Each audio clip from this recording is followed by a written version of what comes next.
Wake Up Radio Network. A rational voice in a world of conspiracy. Jim Duke Perspective. My website is jimdukeperspective.com, and you can listen to us on any of your favorite podcast players. We're on all of them, as well as on YouTube sometimes. When I post certain episodes, they tend to ban me, so I put teasers up. And we also have some on BitChute. If you'd like to contribute to us to help keep this going, my Patreon page is Jim Duke Perspective there, patreon.com. Or you can give a one-time offering right from my website, from the front page sidebar. There's a link there. And I thank you for all your comments. I've seen some comments recently, and I appreciate that. I spent about, several hours, almost all day, looking up research and testimony accounts of this infamous Project Looking Glass. I had a listener mention it, and because I had on the table the Gateway program, which is associated, similar, I'll get to that, I decided to look into some of this Looking Glass project. Now, you heard of this, right? You know all these kind of things, don't you, Darren? Oh, yeah, pretty much. Yeah. So I mean, I'm not an expert on it, but, Okay. Well, I thought this would be right up your alley, since Looking Glass is similar with quantum physics.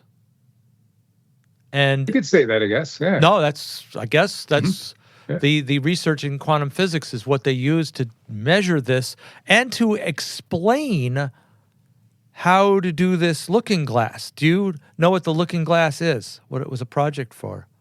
Well, it's a project basically for time travel, for seeing events from the past and future, and basically manipulating time. Are you saying like what's the Time Machine? Who is that? H.G. Wells? Oh, okay, the Time Machine. Yeah, I think that was O.G. Wells. I'm almost positive. Yeah. So it's incidentally. All right. So a lot of the information I got is I have to say, Darren, as much as I listened to these videos, I saw like 3 or 4 accounts, and these are not accounts of people necessarily who talked to people who wrote books about this. I don't know if you know this, but I found out through some sources here that there's a lot of I'm not going to get into every individual conspiracy at this moment, but a lot of conspiracies, theories, like even the Philadelphia experiment and all this kind of stuff. Mm-hmm. And I mentioned this, Project Bluebeam. Mm-hmm. They're based off of speculations of like one author, a lot of these things, or a couple authors. Like Project Bluebeam isn't really an official name. It's a name made up by a guy that was trying to explain the government program. But that's not its official name, and people mistaken it and say there's this Project Bluebeam that shoots hologram. That's not necessarily it. But we've taken these accounts of people that wrote, authors that researched and wrote things, and we took a lot of their say without looking into it. Like if they say we had several witnesses, there was a newspaper article about the Philadelphia experiment, and people verified that this happened and this happened, right? Did you ever know of anybody, when they say this, to actually look into the archives of the Philadelphia papers and things like that, or even look into the names that were claimed to see if they even exist? People don't do that. That's called research. They take it for granted over the author that supposedly has credibility.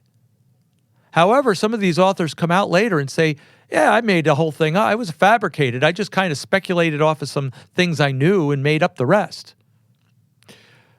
So when I look at these things, unlike other podcasters or researchers who take it verbatim, they report it, they listen to the testimonies, and they report it. And that's basically it. And they believe it. because it sounds plausible. If you and I, Darren, without a scientific degree, hear someone who either is a scientist or is not a scientist, but is researcher of these things, and they come up with formulas and probabilities and explanations, you and I, who aren't scientists, will take their word for it, right? Because we don't know any better.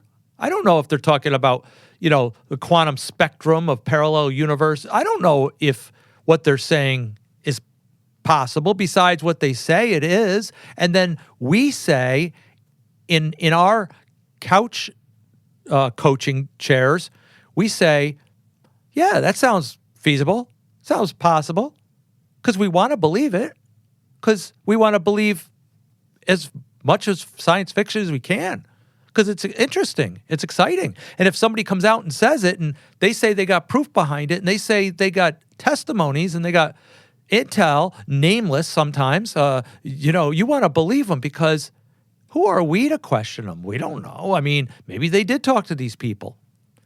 But that's sometimes all we got, Darren.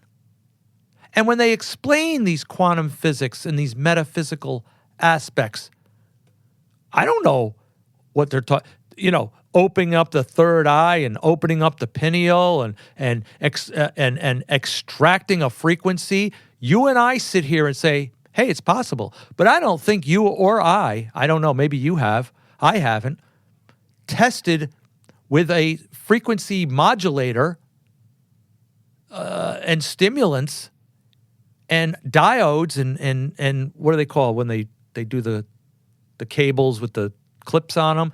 I never conducted any physical experiments with it to know if it's actually plausible. It just sounds scientific. So most of the time, I think we tend to take it verbatim just because we don't know any better. So in this research that I did, 6-7 hour, whatever it was, I listened to and read, I narrowed it down. I got a couple guys who, one claims to be an eyewitness, not just an eyewitness. He claims to be in the program. He was in Looking Glass program. Younger guy at the time. He was recruited by the government, by the military, and he tells his story. I would love to play the clips, but I'm not going to play all 6 hours of the clips, sorry. But I just took notes, okay? So I say even check my research out. So, because I'm only speculating from what they have said. But this is one guy named Bill Wood, and that's just what he goes by. I think his name is Brock something or other, Broder, whatever. But he goes by Bill Wood. He was hired by the military for a special assignment. He had top high clearance. And what he said high clearance is anything that's top clearance, anything that's clearance, top secret, he's privy to. His agency is privy to advanced or higher top secret. So he's given information that even top secret guys aren't given. But how he explained it is he said the guys at his level have different colors like indigo, red, yellow. They have tags. That's the only areas they're allowed to have knowledge in. But it's higher knowledge than just top secret. So this guy has higher top secret knowledge in this one area. He said his neighbor next to him, who might be a yellow, doesn't have his indigo level information. But he also has top clearance information. But they don't share the information because they're not really allowed to. So each one of the departments has its own sector of information that together with the collective of those that are above them that assign them certain duties know the actual result of the experiments, while these guys only, just do as you're told, just need to know basis. They're on a need to know basis.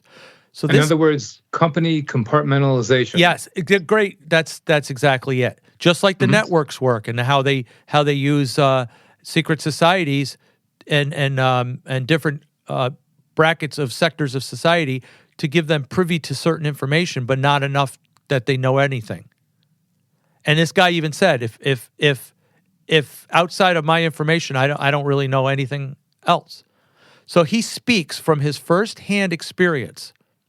This other guy, David Wilcock, who I'll be quoting from, is an expert in metaphysics. He's a researcher and basically a New Ager and a filmmaker. So he's had eyewitnesses that he's talked to, including a roommate who was part of the Montauk Project. And all he has is the information that the people he came across exposed to him. And then we have another source, Project Camelot, who interviews a lot of these secret vault intels and things. I've actually talked to people that were on their show. This one lady who was on their show, she claims to come from a different planet, and a Rothschild. She's a Rothschild inbreed, and she claims to have been transformed from another parallel universe. And when I started investigating her, found out that she was associated with Lucius Trust's International Star Seed and all that cosmic Christ stuff. So I questioned her on it. I said, you basically went from one mind control program into another. And I, believe it or not, I actually sought out the advice of Fritz Springmeier when I was used to communicate with him. I asked him some questions. How should I approach it? What should I do? You know, I don't want to throw her off the edge, but at the same time, I want her to realize she probably is still programmed, you know, and he gave me some tips. Well, I blew it. And she basically accused me of accusing her of being a Luciferian, which I was, and she was.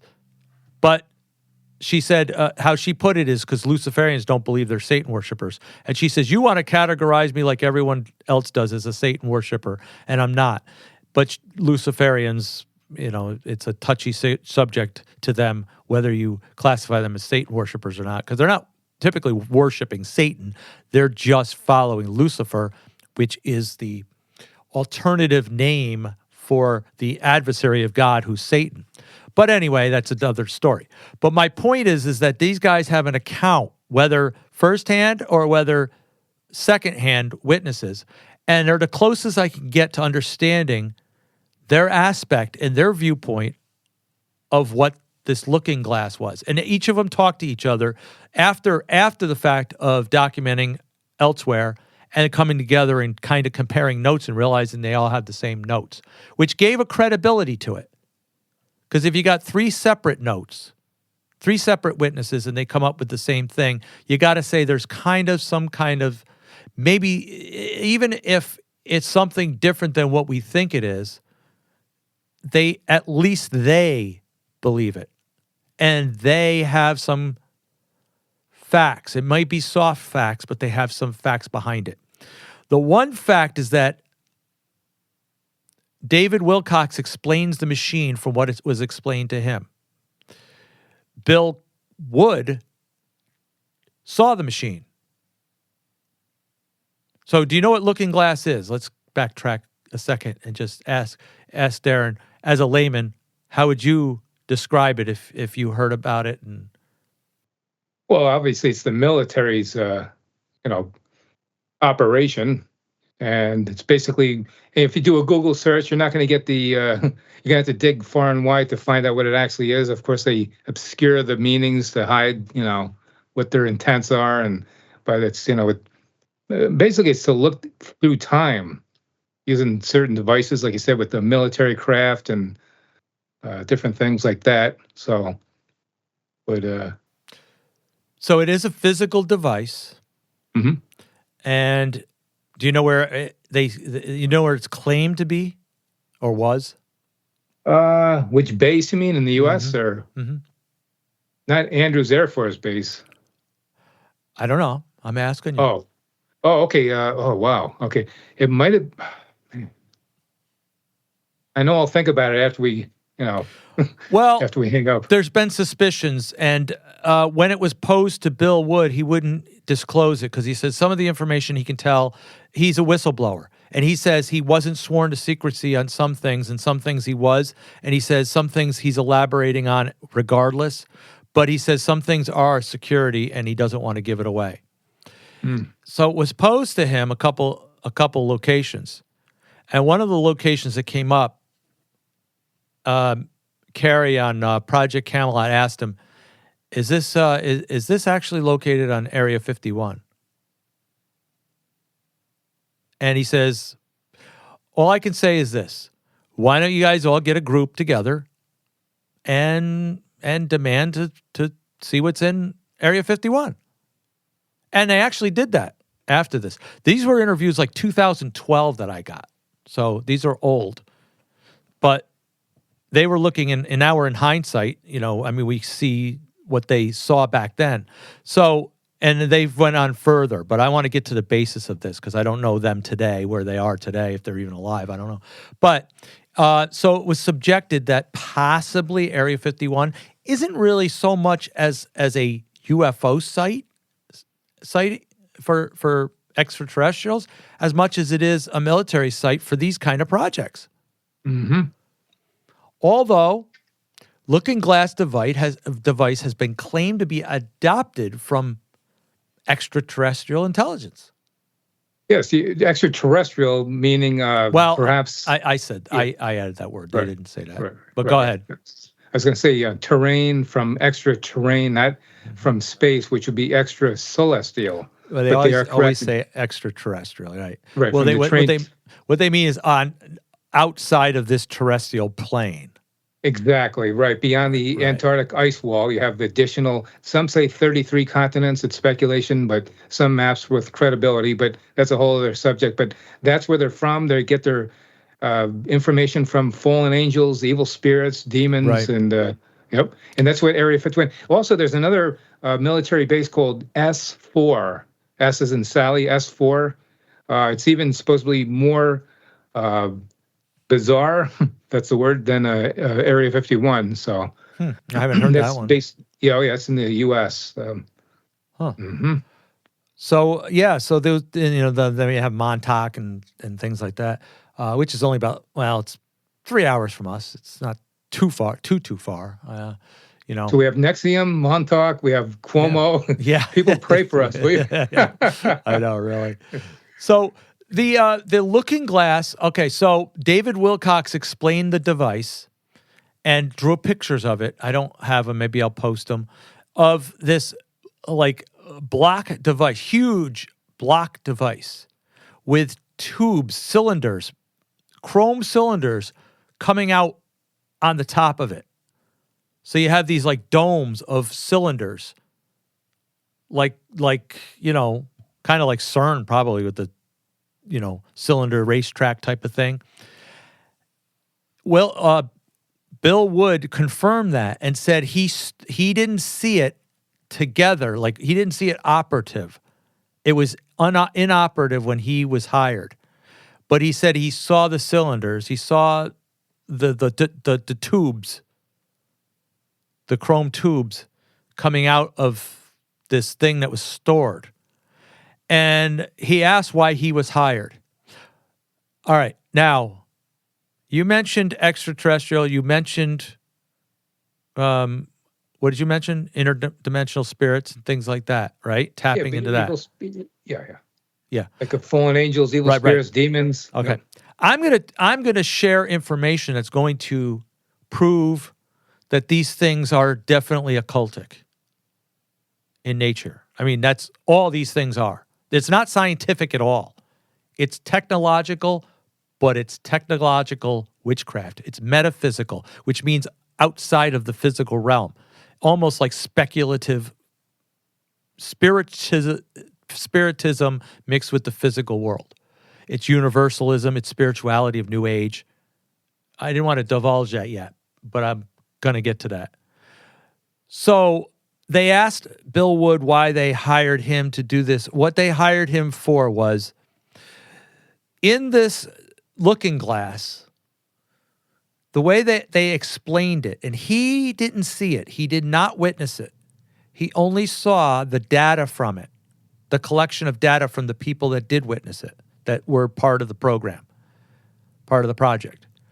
And his job, because the timelines that they supposedly saw, they captured on computer, and supposedly they got confused because there's timeline 1 and timeline 2, and they can't really decipher it.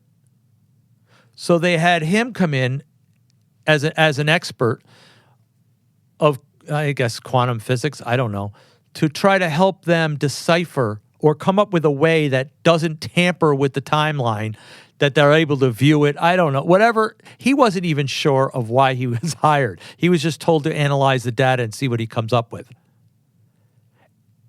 Why did they pick him? And why did they give him that clearance? Would you have any explanation for that besides he must have something they not needed? I mean, you might not know, but so here's what he claims. He claims because he has shown above level psychic ability. Now, what's that tell you? Now we're starting to get into metaphysical stuff with this stuff. It's not just scientific or technological. Now we're getting into hokey pokey stuff, psychic powers, supernatural stuff, huh? See how everything always ties into that? So,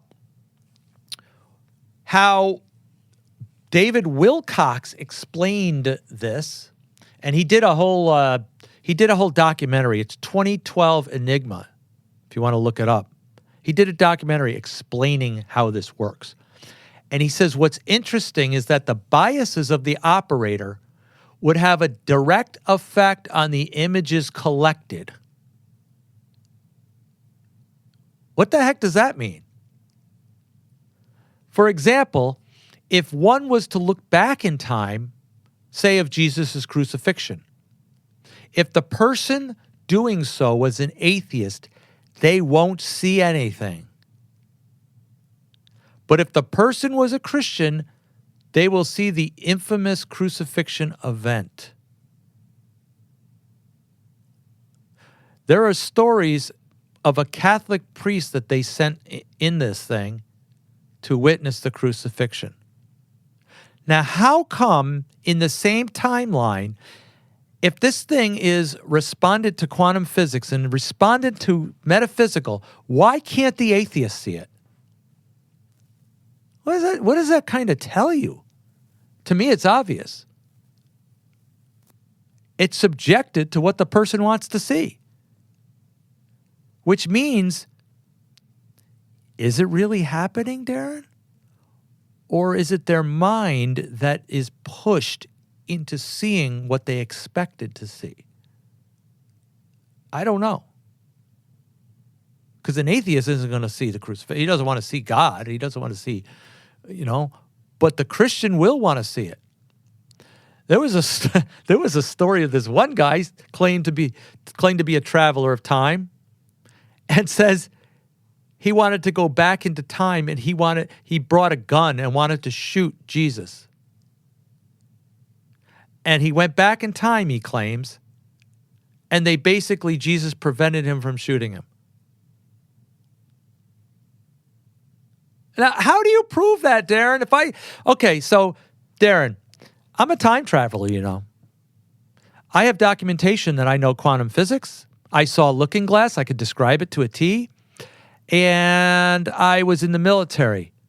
And I saw the past. And I'll explain to you what I saw. And then I'll tell you what I saw in the future. Now, what's the problem with that? Do you have to believe me, Darren? Good question. And if you hear my story, I don't really have to prove it. How could I prove I went to the future besides telling you what I saw? In that fact, if I put a documentary out and wrote a book about it and did seminars about it, I will be constituted in this age as an expert. even though I've never traveled in time. But what if I really thought I did? What if I took an LSD hit and had a little experience there and hallucinated and saw this vividly, what I thought was the future? And then when I came down, explained it to you and said, oh, I saw World War III. I saw a nuclear holocaust. By the way, Russia and China got together and they blasted the United States. How would you know that's true or not? You would. Well, if you make a video of it, you'll make it official, and it's yes, it's documented and it's true. Yes. But that's what we go by when we hear these stories, because there's no way to prove it. And the funny thing is these guys that are doing these videos admit there's no way to prove it. They can only tell you what they supposedly experienced. Now, interesting enough, both of these guys claim that the ability, this is 2012, they gave this testimony. They said they could go any point in the past. They can't alter it, though, because they said it's already been done. So they can't, like, alter things, although they could see scenarios that could have happened. But they said what happened had happened. It's stuck. And they said, due to the ability from that point to go any direction to make the reality from different variables upon the choice of the respondent, they said that they couldn't go past 2012. December 21st, 2012. They couldn't prior to 20. They couldn't go before that. This was prior to that. This was in 2012. They said they can't see past December 21st. It's a block. There's a block preventing them from seeing it. They deducted, of course, I deduct that they can't see the future because they can't see the future. They deduct that because the timelines were so close, anything could happen. Oh, no, not anything could happen. I think how they mentioned it is there is an inevitable course, okay. But it blocked them from seeing it because it was foggy over which course it was going to take. In other words, they can't see nothing. So there you go. But let me explain to you a little bit about Wilcox, how he explains the metaphysical aspects. He says that it's this machine, how it works, and he tells how it works. He says it's reverse engineering of the pineal gland. He said it's like a Faraday cage, protection to shield against the water around it, which is this unit. And the Faraday cage is these chrome tubes.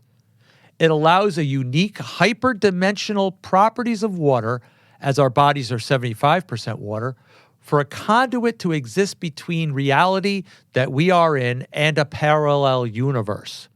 Time serves as a three-dimensional landscape, and as you move in this dimension as you would in reality, you could travel as if on a physical landscape.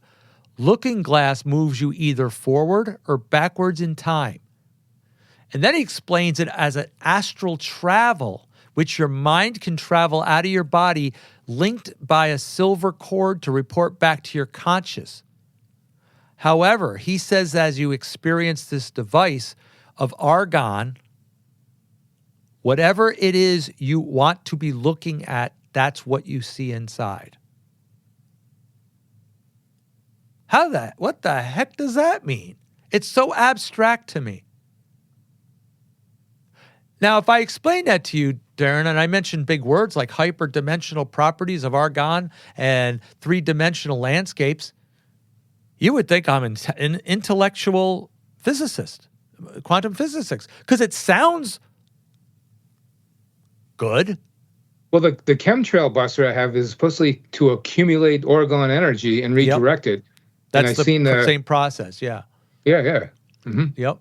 But these terms sound like it's, whatever they're talking about. I would buy it. I don't know. But he says that when the participants tried to view past 2012, they hit a wall of white. The viewer couldn't see any further. It was like static through it. Like they were. Didn't the Mayans and all the Yeah. calendars supposedly stop it? Yeah. That's what I'm saying. Maybe they're on the Mayan calendar. Maybe they're using Mayan mythos, the mythos, The because sun they, god. yeah, because they are occultists. So they're going to regard what the Mayans believe. They're going to put that in. They're not going to regard what the Bible says. They're going to regard what, the Anunnaki says, and what the Sumerians say. And, they said something bumped them back, restricting them from explaining any further. And he explains there are two parallel choices that interlace back and forth as they come closer to December 21st, the flicker rate increases so much that it can't differentiate the frame rate between each parallel universe. So it becomes like almost one. And they can't see the differences because it's too fast. And they said it's necessary to have a computer slow it down to see if they could get the information from it. That's what they hired this guy to do. Now, I mentioned Phoenix 3, Montauk project. Wilcox said he had a roommate involved in the project.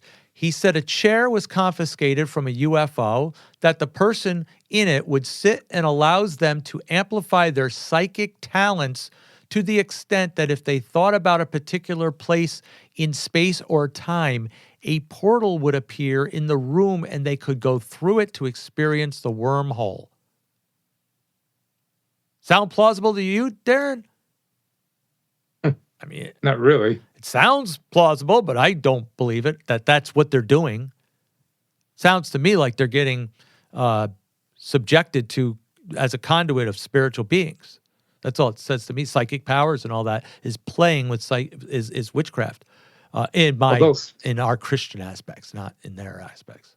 But didn't that TV program, Land of the Lost, when they went to the pylons, they were able to get crystals and actually open up like a portal and see into either other times or other dimensions? I don't remember that. Something like that. Could that be predictive programming, whether it's true or not? But Could be. It could be. There's also this experience with the movie Jodie Foster was in. I can't remember what that was part of. And they said that's exactly what it looked like. So somebody was viewing something. Somebody was doing predictive programming. It's not really predictive programming. It's insight. They know that they have this stuff, and they're just putting it in movies so that we accept it. Now, a sine wave graph was tracking a natural Earth harmonic that was in 20. They claim the Earth vibrates in harmonic 20-year cycles, which are related to Jupiter and Saturn when the two planets come together every 20 years or whatever.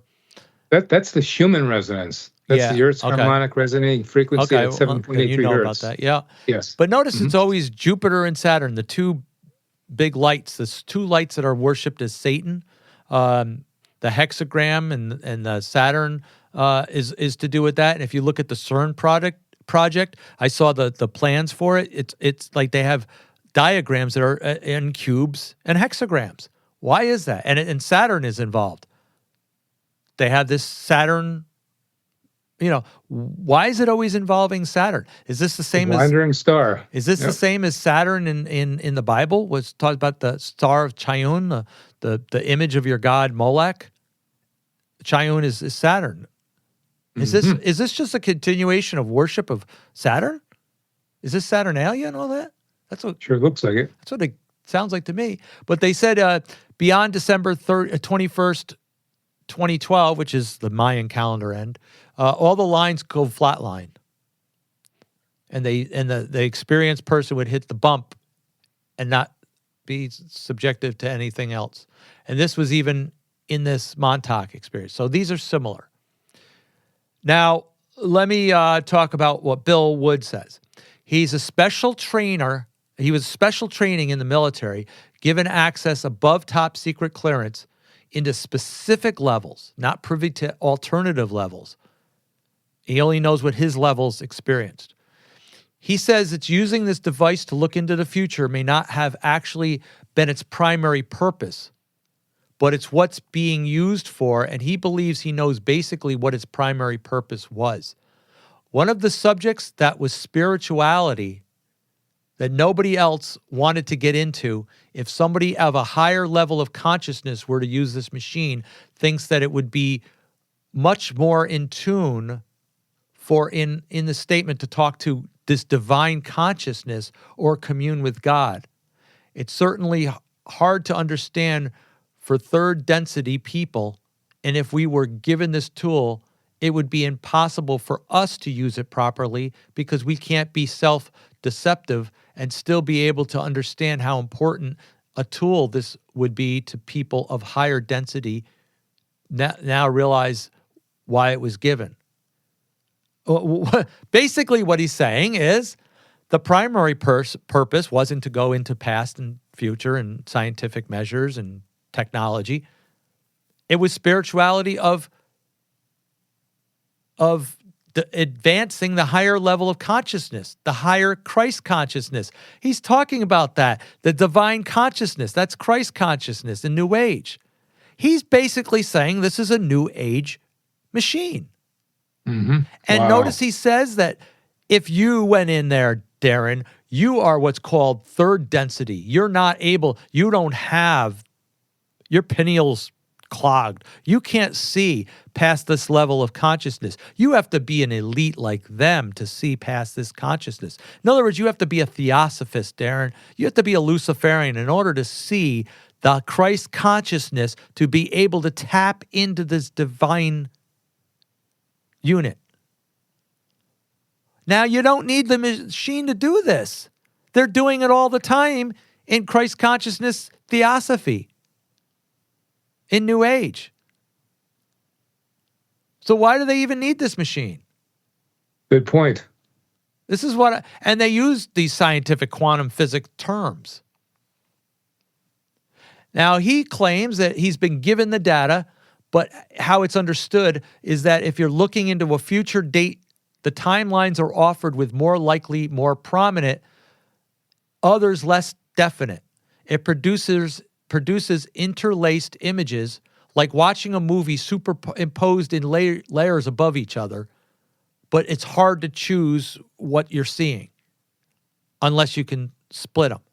So basically, how it was explained to him is that this allows you to see future timelines. The parallel universes to them are an advancement of several choices.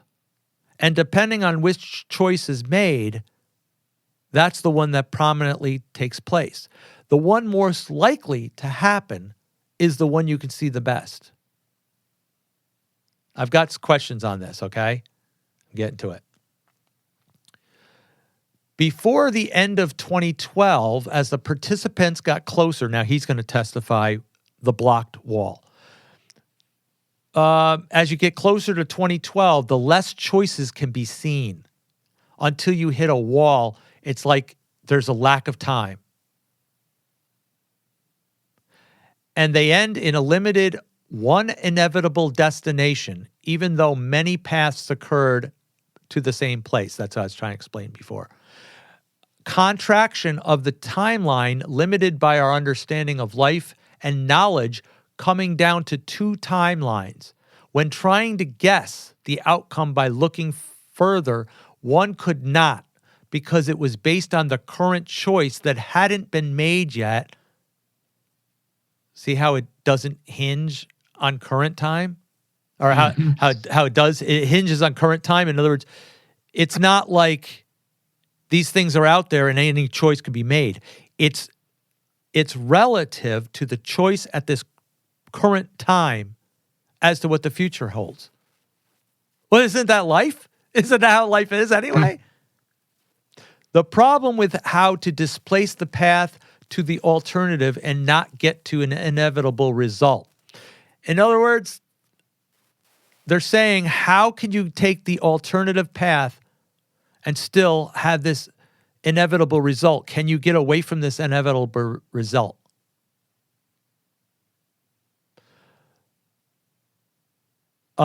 This guy also turns to spirituality. He says that this is a teaching. This proves to us the duality, consciousness. Understanding duality is an illusion that we've created to teach ourselves the experiences that we need to understand how to transcend duality. So this event that you can't walk this get past this wall, there was no way to seeing beyond it.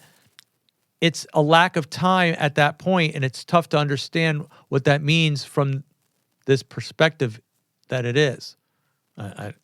He's talking duality. So what he's talking about duality, he says it can, to some that seen the future, have a devious. I'm trying to read my notes. Oh, okay. So what he's saying is there's a way to see in the future, but depending on your intent, that's how you're going to see it. But a battle goes on, because if two of you are seeing it, one may be for a negative result, the other for a positive result. They could be combating each other. However, he explains it that the duality is important. You need the two contrasts in order for them to exist together coherently and to be balanced. What's that called? Kind of like light and dark. That's light. That's duality. This is the Hermetic alchemical process. This is the whole thing of occultism. You have to have good to have bad. You have to have, they don't even say you have to have good to have, they said you have to have bad to have good. Because how can you define, yes, exactly, all the same thing, Taoism, everything.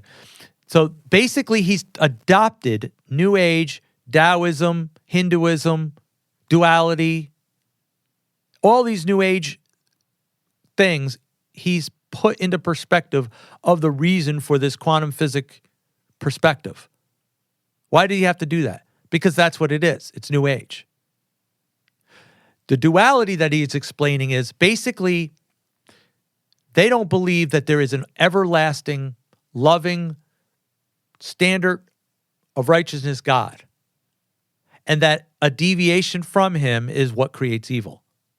Evil is the absence of good, not the opposite of good. Evil is described as something that lacks the righteousness, right? So you don't need the evil. You need the good as the standard. The evil comes naturally. That's why they never say you have to have good to have evil. They always say you have to have evil to see good. You have to have darkness to see light. No, that's like saying you have to have light to see darkness. No, darkness comes with a lack of light. Evil comes with a lack of goodness. So therefore, they're not like in opposition of duality, needing one another.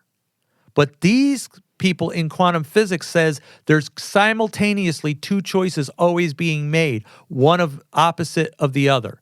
And that's why you have this duality, keeping things progressive in a quantum physics parallel universe and balancing everybody. And it's when it gets off balance that things start going chaotic. But that's the definition of duality. That's the New Agers believe that there actually was a one unit ideology, philosophy. Everything was one. And then the Argons or whatever, they do claim that name kind of like that. I forget what it is. Split so that there was a duality. And now you have to form the alliance of the duality together to make the balance, the unity again. So what they're saying is you can't just have good. You have to have evil so that you can balance out the good so everything works in balance, harmony. That's New Age. So when these guys explain this, that's what they're explaining. They're saying that if there is good, there's a bad force. But they're supposed to be worked in balance. When they work out of balance, that's when they're chaos. So that's why they almost say you can't have too much good. Because it'll knock the bad out. Huh. I'm explaining a little bit of New Age while I'm explaining this freaking looking glass thing. But that's how they look at it. These are the people that are involved in this. So how he explains it, Bill Wood explains that can some who see in the future have a devious means to counter what the positive timeline sees to bring it to a desired outcome? not as long as their counterparts try to keep it on a positive timeline.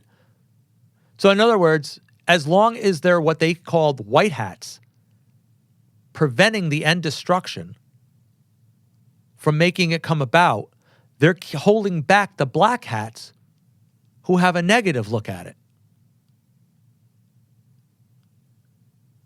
And that's what this duality keeps in balance. You have to have the black to know the white. You have to have the bad to understand good. Therefore, each is required. This is the Egyptian weight of balance, like the Libra. This is like all ancient stuff. But you got to remember that these guys are ancient philosophers. They believe in the ancient occultism and stuff. So of course they understand this. But somewhere in the parallel universe, the string theory. Now you understand the string theory? Yeah, with quantum physics and how things are attached through basically, like, I don't know if they want to admit ether exists, but through just a connection from all matter with waves and different crazy theories they got. Yeah, exactly. Exactly, but not explained it enough. We don't really. But yeah, to do with that. Each choice has a consequence. It's called the layered time. It sounds plausible, right? Mm-hmm. Quantum physics sounds plausible if you actually explain it like this. Layered time. It sounds possible that if there are only two choices, and if one of those choices had one alternative result rather than the other, then an infinite and based on the next decision causes a different timeline shift. But there's a problem. Now, they say that there's a positive timeline and a negative timeline. And the positive one, like whichever one's more prominent, is the one that's going to likely come out. That's what they say. So the timelines that they see different variables of timelines, but it comes down to two timelines. One if you choose this, and one if you choose that. Now, they say one's positive. It's identified as positive. But isn't that subjective? What's positive to them? Mm-hmm. If one's negative, their positive could be that we tap into a universal mind and that we bring Lucifer on the throne. Their negative might be that God in heaven is divine and he's going to judge the world in a wrath. That could be negative to them. Yep. But to a Christian, that's positive. Just like with white witchcraft and black witchcraft, they're both consulting evil spirits. Yeah. So, yeah. So it's subjective of what they cause positive. So when they say the timeline gives a positive and negative outlook, what's the timeline that's inanimate basing it on the positive and negative? Isn't it just choices to it? Wouldn't it be just choices? And wouldn't there be multiple choices, not just like two, one and the opposite? Because Darren, I can ask you a question right now, right? Two timelines. I'm going to ask you a question. If you say no, we go down this timeline. If you say yes, we go down that timeline, right? Mm-hmm. Right? Well, depends. That's what they're saying. Yeah. Depends on what you're... What if you say maybe? Now you just threw the timeline off. You caused the third timeline? Now, how do you choose that there's only two choices? This is why I say when the Mandela effect comes in, and I'm not going to go into this. I just wanted to bring it up. This has to do with the Mandela effect. The Mandela effect is based on two remembered events. One you remembered, and then later you saw it written differently in papers and no proof that the other existed ever. And we know we remembered it that way all through our lives, but then we didn't think about it until somebody brought it up just recently that it was different. And now all of a sudden our mind is in the psyop where it starts to remember what you remembered it as back then, and now you see it differently. So you're sure that the timeline flipped somehow. It gave you the other choice. But there aren't just two choices. See what I mean? Why did it just say that one choice? The other timeline was the other choice. What if there's 15 choices? Shouldn't we see it flipping 15 times? We only saw it flip once. And they say the one it flipped is the opposite. Like let's take the word in the Bible where it says wineskin, or the New King James says wineskin, the ESV says wineskin, the King James now says bottles, and they claim bottles never was in there. Okay, so the only choices that it gives you is bottles or wineskin, right? What if it was? What if another timeline says balloon? Wine went in a balloon. Shouldn't that be a choice that comes up somehow? How come it only gives you those two choices and we're sure that the timeline flipped to the other parallel universe? There could be hundreds of parallel universes. It could be bag. It could say they put wine in their pocket. There's multiple choices, but their claim to this is that there's two parallel universes. So I'm not going to make a vow that there isn't a parallel universe, but because I'm not really versed to deny it, but I'm going to say that their rational reason for it is totally fraudulent. It doesn't make sense. It only makes sense if you believe it's one or the other. So to them, even the positive and negative is something of morality, but who chooses the morality? Is it something of consensus that's desired as positive, or it's something that the New Agers desire as positive? Because a New Ager would say it's positive if we tap into the universal mind. A Christian would say that's negative. The positive is if you get to know Jesus Christ and know God through your mind, through his spirit. So therefore, my timeline and their timeline of what they measure is arbitrary to each other. It's subjective. So how can they choose that the universe has a choice of timelines that are one or the other? And what if you totally choose something different, Darren? What if there was two timelines you have a choice of, but you go outside of that and choose something alternative? Will that screw up the whole spectrum of quantum physics? Well, they say it causes chaos. That's all. This is all arbitrary. Kind of Hegelian dialectic. They give us the solution. Yep. So I don't buy their explanation of quantum physics. They don't prove it. They only claim it. I don't buy it because, as rational as it sounds to some people that are leaning Gnostic or New Age, it's not plausible to me, because if there is a fatalism, and that's what they said, eventually the timeline narrows to one, there's a fatalism, it's inevitable to happen, you can't change it. Whoa, what does that mean, Darren? Does that mean that you can never come to Jesus Christ if you weren't? That's not what the Bible says. So does their quantum physics basically oppose Jesus Christ? Yeah, it could. It seems like it. Yeah, absolutely. It's, well, not the Calvinists, because they're predestination. It's almost fatalism, in a hyper Calvinistic view. But I'm saying that they're saying that there's an inevitable end you can't change. We're saying that there's an end that can change up till God decides not to change it. They're saying the parallel universes decide on our choices. These are fatalist beliefs. They say some things are inevitable, but they remain concrete, absolute, and you can't change it. It doesn't leave room for free choice, even though they said our free choice affects the time spectrum. Well, then there's not free choice. You have a choice that was already predetermined in the timeline. Well, they'll say the same thing about God. God knows the beginning from the end. He knows your thoughts before you have them. Therefore, God's on that quantum physics. The only quantum physics I believe is God's quantum physics. God already has the timeline, and he already has those choices made out that he knows the end, but he gives those free choices through those various timelines, and he acts as though, all right, so you have free will, right, Darren? Yes. Free will not necessarily is approved, because, our free will could end up in hell.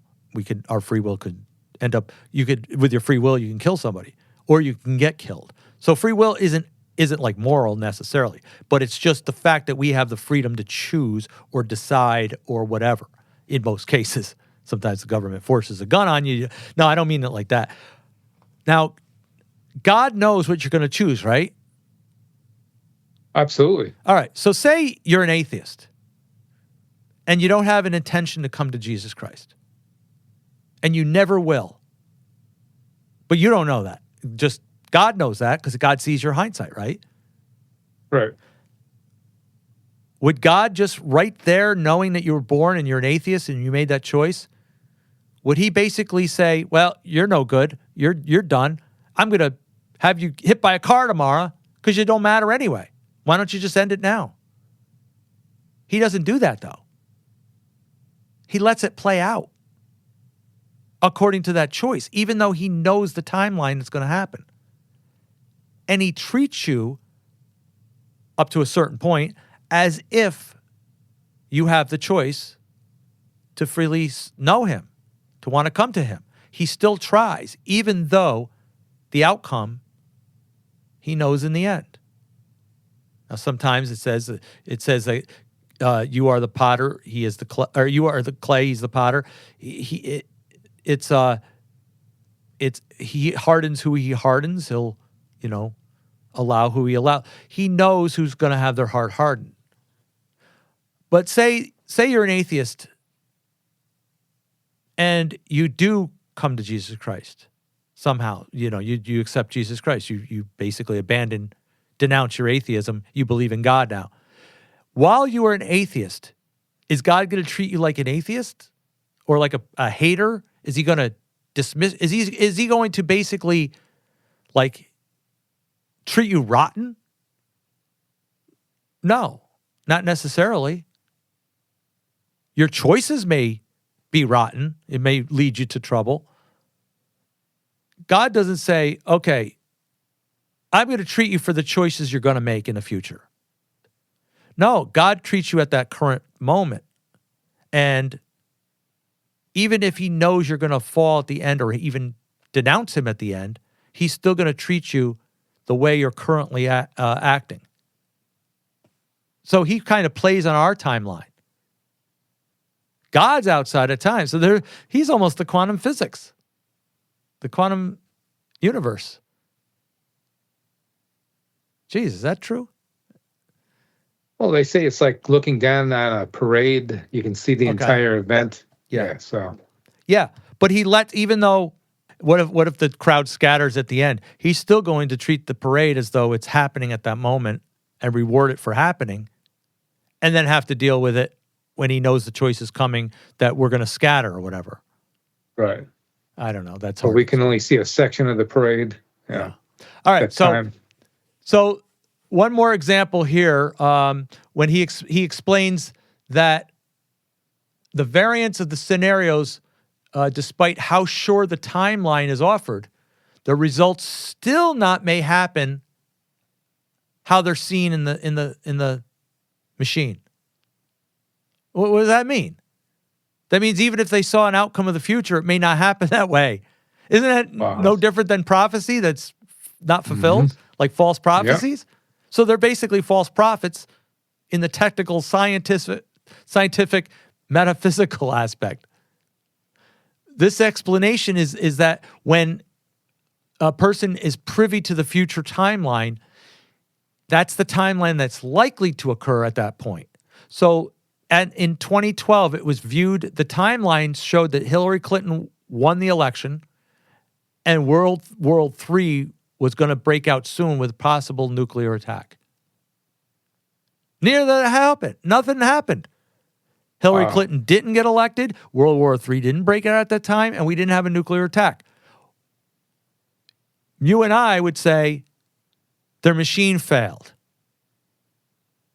Or they didn't really look into the future. It was a speculative, subjective mind. Their mind was, or they were given images by some kind of entity. Nope. Or is there validity to their device, but it was simply divine intervention? Oh, well, I'm playing the advocate here. Yeah. Well, they say the spin is that it's likely a scenario that changed and didn't happen because the results of one decision changed it. Oh, okay. So basically, I'm going to look into the future. I'm going to tell you what's happening in the future. Buy my book, Darren. I'm going to tell you what's going to happen in 2026. Buy my book. Buy my book. And then when it doesn't happen, I can just tell you, oh, it's because one decision was made away from it and turned the whole thing, changed the timeline. It wasn't my fault. It wasn't that I didn't see it at the time. So do these people really believe that they're seeing it? Or are they charlatans? I think that they actually believe that they're seeing it because New Age, they're not going to deny their belief system. I believe that they actually are seeing what they want to see. It begs to ask, then why did the expected timeline created by the scenario in the first place come out with a probable cause? If that wasn't the probable cause. See what I'm saying? Mm-hmm. Why did the quantum viewer show this outcome that was likely and positive to happen, didn't happen, then it wasn't the positive one, right? Why did it create something that wasn't going to happen? Why did it show them that? Because that's the outcome they thought it was going to happen. I believe it has a play on their conscious. This thing might be a conscious machine, not a future machine. It might be something speculative. Maybe they're getting fed by demonic entities. And partly part of their conscious of what they want to see. Because they did admit that what they see is based on what's in their conscious. Oh, so it is a conscious aspect.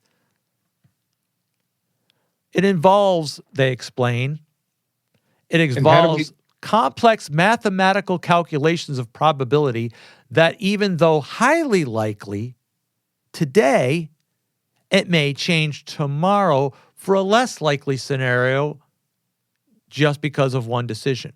But that would mean we have to have millions of timelines available, not just two or one, right? From all people, yeah. From everybody, because your decision may affect me somehow down the road. So there has to be a web of constant timelines. So that means the universe, quantum physics, is not just filled with 2 timelines or 5 timelines. It has to be filled with trillions of timelines forever. Right? Yep. Sounds wacky to me. But could this be what AI technology is trying to narrow down? With the algorithms, collection data, trying to predict our thoughts, trying to contemplate our reactions, is AI trying to mimic our future?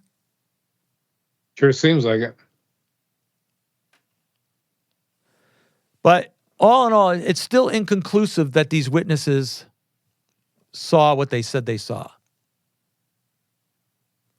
They might have seen it, but it's inconclusive of whether it was rational or not. You know, whether it's true, whether it's truly a quantum timeline or something else. Bill Wood explained that the positive is that even in a negative catastrophic result, a positive learning is available. Okay, so he says if war results as a negative and extreme deaths came about in a negative timeline, the result is still a positive decision. See, they contradict themselves because they talk about there's one negative, one positive. Now he says both are positive depending on how you look at it. And he says the positive timeline may come from the negative. And he says, like, say people died in a war. He says that would create a negative timeline. But the positive timeline that comes out of it is people will realize that war is deadly and they will avoid it. So it comes out with that next positive timeline. Whenever you ever seen us learning from our past, Darren? We see death and we're never going to do it again?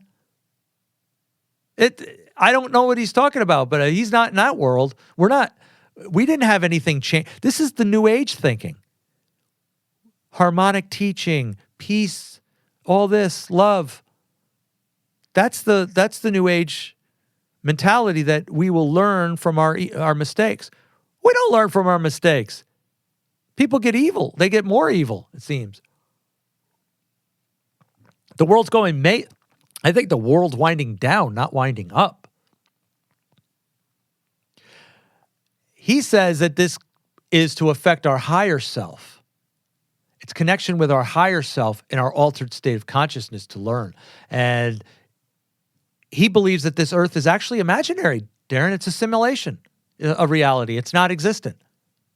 And he's trying to figure out how to get, So next time somebody tells you that this is a dream, we're not in this reality. The physical world is imaginary. It's a simulated reality. We actually work outside of it in our conscious. What I want you to do next time somebody says that they believe that they're not really here, I want you to go get a boiling pot of water, and I want you to lay it over his head, and I want you to pour it on his head. Okay? Because if he experienced... I was going to say drop a bowling ball on his foot. Yeah, exactly. Same thing. And see if he experiences this world's imaginary pain. He says you do because you expect pain. What about the times you don't expect pain? Somebody shoots you with when they're not looking. Yeah. Consciousness must change, he says. Oh, isn't that what magic is? Change conformity to will? He believes we're changing to the reality. And he says it's like magic in the world once we realize what the world's doing. And the timelines can change as we realize the good. He believes DNA is a physical phenomenon through quantum mechanics built for the stages of embodiment in this form we now have in this project called Earth that we experience through many reincarnations. And when we awake from it, from this dream, that's when we come outside it. And has he come from this dream? He's telling you this, but notice the people that tell you this can't do it in reality. He's still doing it. He's still learning how. Why didn't he come to his realization in his past 50 lives, Darren? Good question. How come now he's telling you this and he's still riding the coattail of this human physical life and still telling you how we can get out of it, but doesn't know how still? Oh, we're going towards it. So how many lifetimes of reincarnation does he need before he wakes up out of this dream? 10? A million?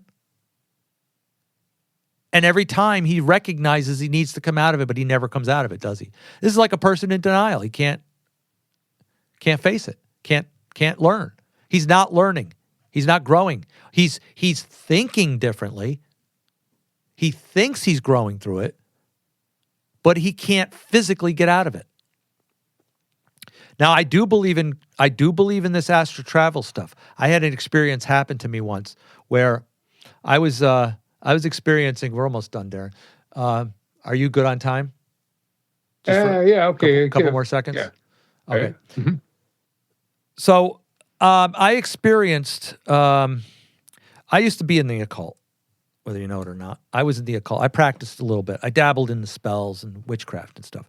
So I understand how it works. I've experienced it. I think it's deception, but I've experienced it. I think it's a little bit of you're tapping into a spiritual entity or spiritualism, and it's controlling you. It's giving you insight, but it's not the insight we're supposed to have.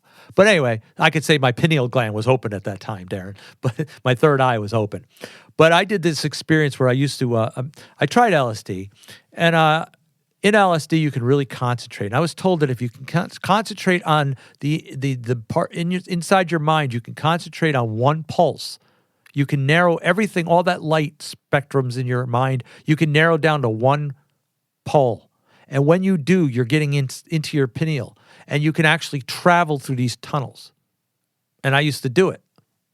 Whether it was real or not, I used to do it. I would get my body vibrating. I could feel my body's like vibrating. This is your frequencies that you're talking about. This is why I don't deny what you're saying, Darren. I just believe it's not the way they say it and what it is. I believe when you put yourself in that state, you leave yourself open as a conduit to spirits. Yep. I put myself in this frequency, Darren, and I swear I was raised above my body. I could see the room. Wow. That's astral projection. That's called astral travel. So I can do it. You have a thin cord. You can't break that cord, because if you break that cord, the silver cord, you'll lose yourself. You'll be gone forever. But you can feel, it's not like a physical court. It's a virtual court. What it is, you almost feel like you got a headache, like you're straining. Like it's almost like a rubber band's pulling you back, holding you so you don't go too far. You can't break that, but you can see different things. Now, how do I know that it wasn't just my sleep consciousness and a demonic spirit remotely viewing for me and giving the information to me? How do I know that wasn't it? Mm-hmm. So you'll see that these experiments that I'm talking about all include astral projection and metaphysicals. That's what this they admitted. Looking Glass was better operated by a person that was involved in astral projections. Why? So you can get outside your body. All this thing helped do is get in that vibration. Oh, let me give you the rest of the story. So I was laying in bed one time next to my girlfriend at the time, and I was trying to do this with her in the bed. And I started concentrating on that pulsing vibration, and I started vibrating. She grabs my arm and like knocked me into consciousness, or back into consciousness. And she goes, "What are you doing?" And I go, an experiment. She goes, "I felt like the bed," she goes, "you were vibrating, and I felt an energy around me, and I started feeling like my mind was pulling away from my body." Wow. I went, "That's what I'm trying to do." It vibrated to her. That's how strong it was. That's amazing. Now, how do I know that we weren't just tapping into demonic spirits? Good point. So, all right, the They give you Monroe information. Yep. Yeah. The Monroe Institute of Applied Scientists in the Gateway program. This is the CIA program. It involved this guy, Robert Monroe, an executive, was found himself leaving his body, his physical body, to travel via a second body, a spirit body, astral projection, and removed himself from the physical and spiritual realities of his life. He was inhabiting a place unbounded by space and time. He wrote a book about it. And through this experiments, the government did experiments based on these applied sciences. And they started the Gateway program. I heard about them experimenting with astral projection. They were talking about using it for spy techniques and everything else. Whether they're doing it or not, I don't know. But the point is, and it talks about audio frequencies. It talks about vibrations. So I experienced exactly what this is talking about. I just didn't know about this program back when. But that's what it involved. Now, rather than saying that these guys are doing scientific metaphysical experiments and possible things that are happening, Darren, they always involve the occult. And this involves the Majestic 12. This involves all the magicians. This involves, Luciferians. This involves yoga. They talk about yoga in this. It all involves exercises to do with occultism and New Age. Why is it so hard to believe that if they think that they can do this, that they aren't tapping into demonic entities and getting remote viewed to project to them what the remote viewing wants them to see, or to give them hope that they're doing something, and all they're actually doing is invoking spirits and giving them life? Just like with, what do you call those, fortune tellers, getting information from demonic spirits. Yep. All it is. So that's why my point about all these metaphysical programs in the government, Gateway program, Looking Glass, they always have aspects of New Age. And the Bible tells us as Christians that we aren't to have anything to do with these things. We're not, it may be true. They may have a power that they utilize, but they have to tap into the demonic power to do it. That's not worth it. Now, they could say, well, we have power. Now, they can war against each other with these demonic powers, but what happens when they war against a Christian? Well, if a Christian is walking in the Holy Spirit, nothing in this world like that is supposed to be able to touch them. And they can invoke the name of Jesus to cast them out.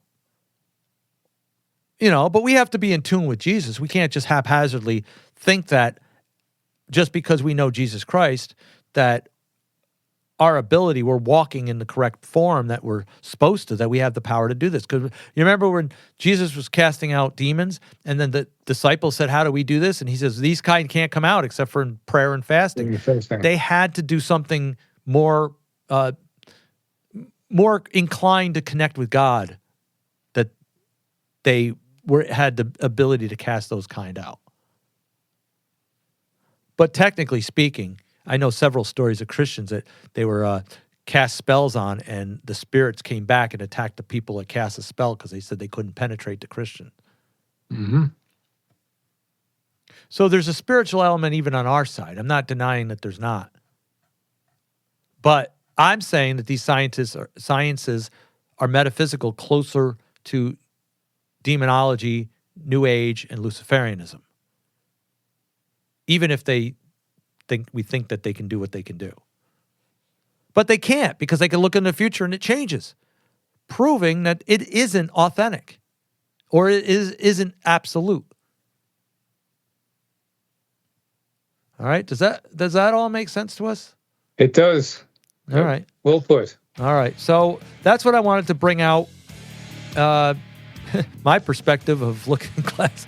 Anyway, it might be different than what you've heard out there, and there's more details that I just didn't get into. I mean, you can't do it in an hour show, but we try. All right, so with that, my website, jimdukeperspective.com. God bless. We'll see you next time.